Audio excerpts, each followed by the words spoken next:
حکوومەتی هەرێمی کوردستان لە ڕێگای لیژنەیەکەوە سەرقاڵی کەمکردنەوەی ژمارەی فەرمانگە و بەڕێوەبەرەتیەکانی سەر بە وەزارەتەکانە کە ئەوانە بوونەتە بارگرانی زۆر بەسەر حکوومەتەوە. ئەو لیژنەیە حکوومەت لە چەند ڕۆژی ڕابردوو سەردانی وەزارەتەکانی کردووە و ئێستا چاوەڕێی وەڵامی وەزارەتەکانە.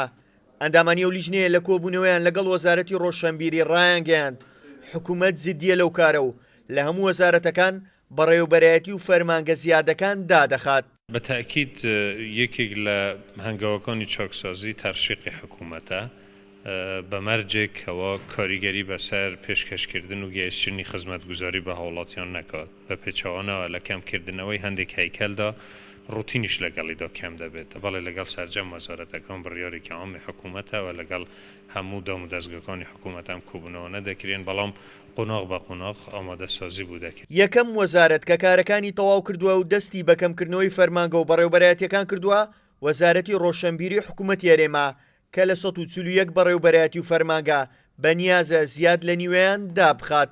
بەداخستنی ئەو فەرمانگانش ساڵانە تەنیا لە وەزارەتی ڕۆشنبیری 1 ملیار دینار بۆ خەزێنەی حکوومەتی هەرێمی کوردستان دەگەڕێتەوە.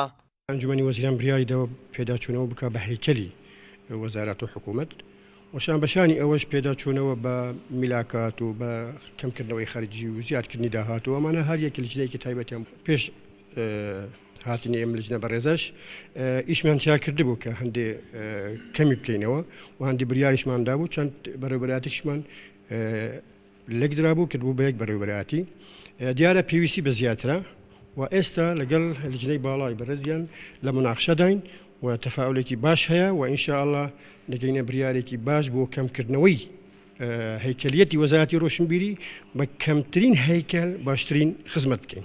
دوای داخستنی فەرمانگە و بەڕێوەبەرایەتی زیادەکانی سەر بە وەزارەتەکان حکوومەتی هەرێم لە ڕێگەی ئەو بەرنامەی کە بۆ چاکسازی داڕشتووە دەست دەکات بە گۆڕانکاریکردن لە هەیکەلی حکوومەت و بە ژێرەی زانیاریەکانیش لە داهاتوودا حکوومەتی هەرێمی کوردستان ژمارەی وەزارەتەکانی کەم دەکاتەوە تەنیا چەند وەزارەتێکی گرنگ دەهێڵێتەوە. هاوکار عەبدوڕەحمان، کورسات نیوز، هەولێر.